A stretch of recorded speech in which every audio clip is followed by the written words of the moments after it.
अस्सलाम वालेकुम dear students.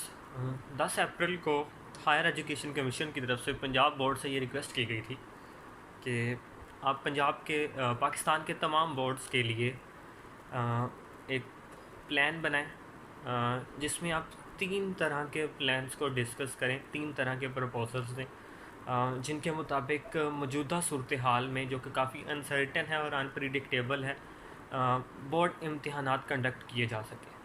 तो इस सिलसिले में पंजाब बोर्ड ने जो प्रपोज़ल आज पेश किया है, उसमें टोटल 3 प्लान्स ए, बी और सी हायर एजुकेशन कमीशन के सामने रखे गए हैं, जिनके मुताबिक क्लास नहम के पेपर्स, जो बाकी 6 पेपर्स रह गए थे, क्लास नहम के प्रैक्टिकल्स, फ़र्स्ट ईयर के मुकम्मल इम्तहानात, सेकेंड ईयर के मुकम्मल इम्तहानात और प्रैक्टिकल्स का एक प्रपोज़ल बनाया गया। उसमें जो पहला प्रपोज़ल है, प्लान ए जो दिया गया है, वो ये दिया गया है कि ऐसा किया जा सकता है कि हम MCQ बेस्ड पेपर ले लें।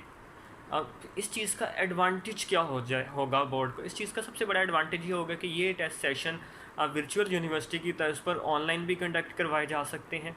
अच्छा, सेकंड ये कि अगर हम इसको ऑनलाइन कंडक्ट नहीं भी करवाते, तो इसका सब बड़ा फ़ायदा ये हो सकता है कि हम ऑन पेपर भी करवाएं, तो ये टाइम रिड्यूस एक तो हो जाएगा, और दूसरा इसका बेनिफिट ये हो जाएगा कि हमें चेकिंग के लिए कोई एडिशनल एफ़र्ट भी नहीं करना पड़ेगी, एडिशनल हमें कोई स्टाफ भी हायर नहीं करना पड़ेगा, और वो जो टीचर्स को पेमेंट देना पड़ती है वो भी होगी। लेकिन इसके कुछ डिसएडवांटेज भी हैं।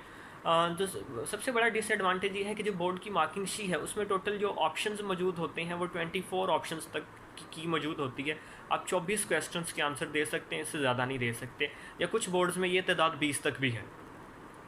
इसका दूसरा जो डिसएडवांटेज हो सकता है वो पेपर कॉस्ट। अगर पेपर बेस्ड पेपर लिया जाता है तो पेपर कॉस्ट इंक्रीज़ हो सकती है। और तीसरा जो सबसे बड़ा डिसएडवांटेज इस चीज़ का वो ये है कि कुछ इम्तिहानात, फॉर एग्जांपल उर्दू, इंग्लिश, इस्लामियात, मुतालिया पाकिस्तान, तो थ्योरी बेस्ड पेपर्स हैं प्योर, इनका MCQ बेस्ड टेस्ट लेना थोड़ा सा मुश्किल हो सकता है। साइंसेस के लिए तो ये आसान है, लेकिन थ्योरी बेस्ड क्वेश्चन के लिए मुश्किल होगा। तो जो दूसरा प्रपोजल दिया गया वो ये दिया गया है कि जो पार्ट 2 के एग्ज़ाम्स हैं उनको कैंसिल कर दिया जाए। इससे ये होगा कि इंटरमीडिएट पार्ट 2 के पेपर्स नहीं होंगे और वो कैंसिल कर दिए जाएँ और बाकी पेपर्स एज़ पर स्केजुअल लिए जाएँ। लेकिन इसमें भी एक ड्रॉबैक ये आता है। पहला ड्रॉबैक तो ये है, सिंध बोर्ड में स्पेशली अगर वो ये सिंध बोर्ड भी फॉलो करता है इस चीज़ को, क्योंकि पंजाब को कहा गया कि सब बोर्ड स्केल बनाना है, तो उन्होंने सिंध को भी देखना। तो सिंध में अमूमन ये राइज है कि पार्ट 1 में कुछ मज़ामीन पढ़ाए जाते हैं, और कुछ मज़ामीन जो पार्ट 1 में शामिल नहीं होते उनको पार्ट 2 के अंदर भी शामिल कर लिया जाता है। तो इस बेस पे ये एवरेज कैलकुलेट करना कि कितने मार्क्स बनेंगे उन मज़ामीन में पार्ट 2 में, ये भी मुश्किल होगा। इसका सबसे बड़ा ड्रॉबैक जो मुझे लगता है वो ये है कि बहुत ज़्यादा तादाद में बच्चे होते हैं जिनके लेस दैन 33% होते हैं।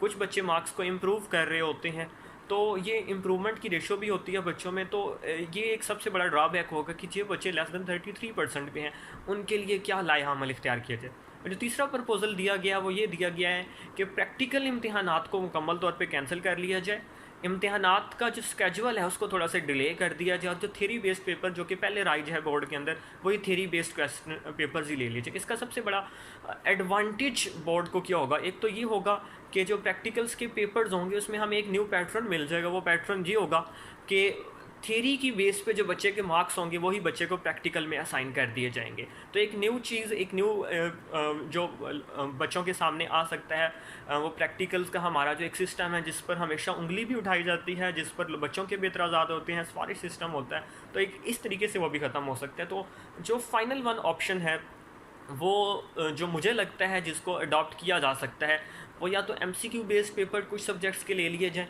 और बाकी जो सब्जेक्ट्स जिनमें हमें प्रॉब्लम हो सकता है कि उनके MCQ बेस्ड पेपर नहीं लिए जाते, उनके थ्योरेटिकल पेपर्स को बाद में कंडक्ट करवाया जा सके। लेकिन अगर हम ये कहें कि क्या पेपर कैंसिल हो जाएंगे, कितनी ही सीवियर कंडीशन क्यों ना हो जाए, तो ये फ़िलहाल नामुमकिन नज़र आता है कि पेपर्स कैंसिल किए जाएंगे।